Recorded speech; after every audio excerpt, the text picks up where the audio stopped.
America. You can't have a prosperous America unless you have a safe America.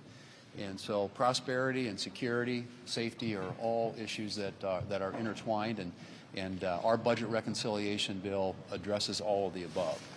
Starting, of course, with border security, where we make a generational investment in the border, starting with building the border wall, finishing the border wall, also allocating resources to Customs and Border Protection, to ICE to make sure that they have the resources they need, the technology, the equipment to do the job that we ask them to do to keep the border secure. When it comes to national security, we make an investment in the Iron Dome, or Golden Dome, I should say, and then also in our Navy and our Coast Guard to make sure that our country is safe and secure from threats and equipped to deal with the requirements of modern warfare. And so those are two fundamental issues that are addressed in our budget reconciliation bill. And I think when it comes to the issue of safety and security, all you have to do is look at what's happening and has been happening in Los Angeles to realize that our law enforcement needs all the support that we can possibly give them. So I'm going to hand it off to Senator Wicker, the chairman of the Senate Armed Services Committee, to talk a little bit about the things that we're doing in the Armed Services Committee's jurisdiction when it relates to making our country stronger and safer. Senator Wicker. Thank you, Leader. Oh, sorry. Thank you very much, Leader, and I do appreciate the opportunity that the Leader has afforded me to be back at this particular spot and speak at this press conference. And also, I want to thank my colleagues on the Armed Services Committee and my colleagues in the conference for allowing me to have the honor and responsibility of being chairman of the Armed Services Committee. I would say one of the most important parts of reconciliation is our defense and national security portion.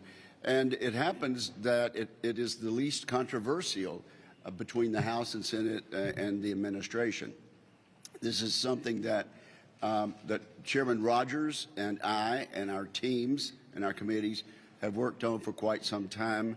I really appreciate the product the House sent us. I appreciate the input the administration has given, and we are really of one mind. We have a package that bumps right up against $150 billion. It's $149 billion and change. We continue to make minor tweaks, but within the conference of Republicans and within the Congress as a whole and the administration, we're on the same page. This reconciliation package contains 13 new battle force ships, the largest ever investment in unmanned ships. And clearly the unmanned ships are out there to supplement the battle force ships, but we couldn't do it without either one. Dozens of new United States manufacturing sites, the ability to expand our military industrial base, drones, counter drones, and the Leader discussed what we've seen in the past few days concerning homeland security, but also in the last few days we've seen really historic events pointing to the necessity of using drones ourselves and how they can be used by our allies to neutralize much more expensive weaponry, but also the need for counter drones because that threat goes both ways. There is money in here for border. There's money for critical minerals. I'll be going to the White House this afternoon to meet with the Secretary of State and other members of Congress about the issue of critical minerals. We may do a little tweaking there, but it will be minor. And so just to say, this is a very important part. Quite obviously, we're going to vote for this. Regardless of what minor details, because we must prevent this huge tax increase from going into effect in just a few short months and weeks. But I'm very pleased at the progress we've been made. And I appreciate the cooperation of everybody in the administration. Chairman Wicker, can I ask you a question? Because you're wearing a Ukraine lapel pin. Yes, I am. And for every day the Russia sanctions bill languishes here, brings a worse night for the people of Ukraine. One is not going to end the other instantly. But are you prepared to wait out the president? Are all of you prepared to wait out the president on this when he seems to have lost interest in ending the war? Well, you're making that characterization, not I. But let me just say that this is a matter that Senator Graham has worked hard on.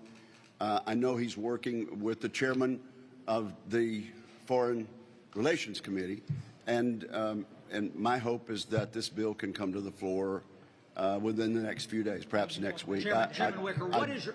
I do not know the schedule of the leadership on that, but it is my hope that this sanctions bill will be passed. I think the House of Representatives will pass it by enormous bipartisan numbers also, and I think the president will sign it. Chairman Wicker, Yes, what sir. is your biggest concern about sending these troops into the streets of Los Angeles and also doing this in an appropriate constitutional way, but also about concerns of having American forces on U.S. soil? Well, I haven't spoken about concerns about that. Let me just say what. Do you have concerns? Let me just say what, and I'll answer your question. I was heartened to hear the mayor of Los Angeles say yesterday that her interaction with the American military, particularly the National Guard, has been one of collaboration. And to me, that's how it ought to be. It seems to most Americans that this is a very dangerous situation. And I really think the governor may be making a mistake there politically. When a situation is fraught with the possibility of extreme violence, it would seem that the governor and the mayor would want all the help they can receive. And the National Guard is now present. The Marines are standing off, as I understand it. Would you be comfortable with the president sending National Guard to your state if your governor said that they didn't need them? In similar situations, I would think the governor of Mississippi would be happy to help, to have all the help he could get. But the main thing I want to stress is that we have a very important reconciliation bill that puts $150 billion extra where it needs to be to make America safe. And that's the purpose of the leadership calling on me to make this presentation at this point. So I'll be happy to answer questions about reconciliation, about the battleships and drones and industrial plus-ups that this will mean for the American people, not to mention our standing internationally. Chairman, do you still have issues with the Department of Defense budget request? I think this package of reconciliation is where there is almost unanimous agreement. And yes, my position hasn't changed. When the skinny budget came out with basically a flat line amount for the next fiscal year, I expressed my disappointment, and my position hasn't changed on that. Chairman Wicker, are we prepared for conflict in the Indo-Pacific? We heard you ask questions this morning about the fact that more than half of our amphibious ships are not ready. They're not mission ready for a conflict in the Indo-Pacific. That was the testimony of the acting chief of naval operations. That was the testimony of the top Marine four-star in the United States, and so there's no question that we're not where we need to be.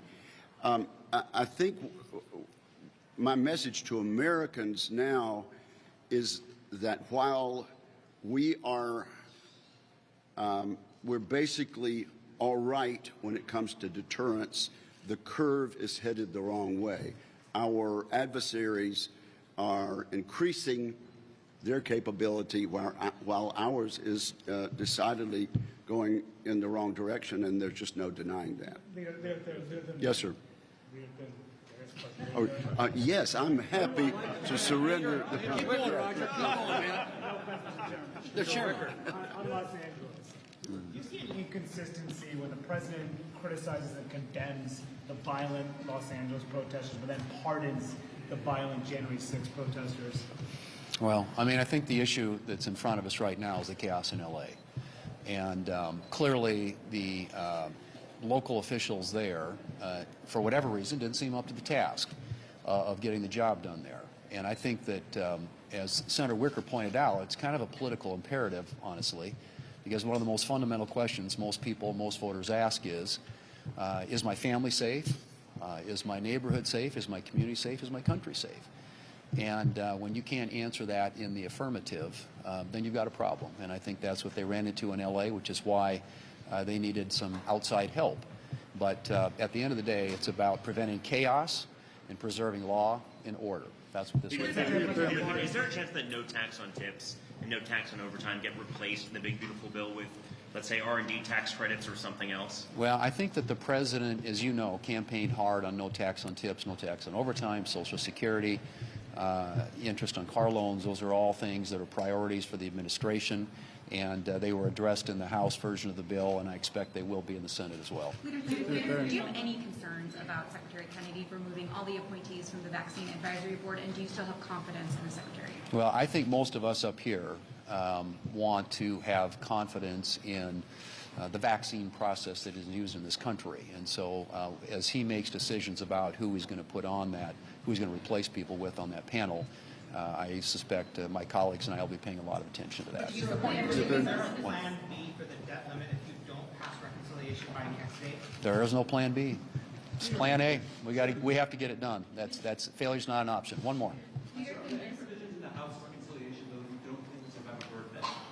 Well, I think there are always provisions, and when the House sends it over, they don't have the restrictions that we have to comply with here. And so my expectation is there perhaps will be some things that won't survive the Byrd test, the Byrd bath here in the Senate. But we obviously are going to fight very, very hard on all those issues and make our arguments in front of the parliamentarian, and that process is underway. We've already been doing it.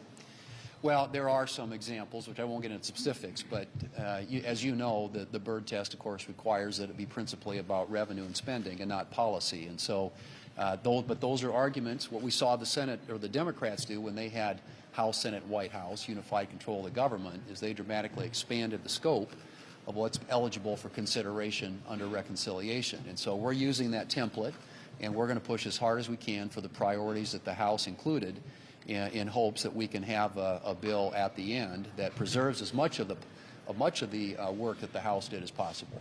Would you Thank you all. overrule the parliamentarian?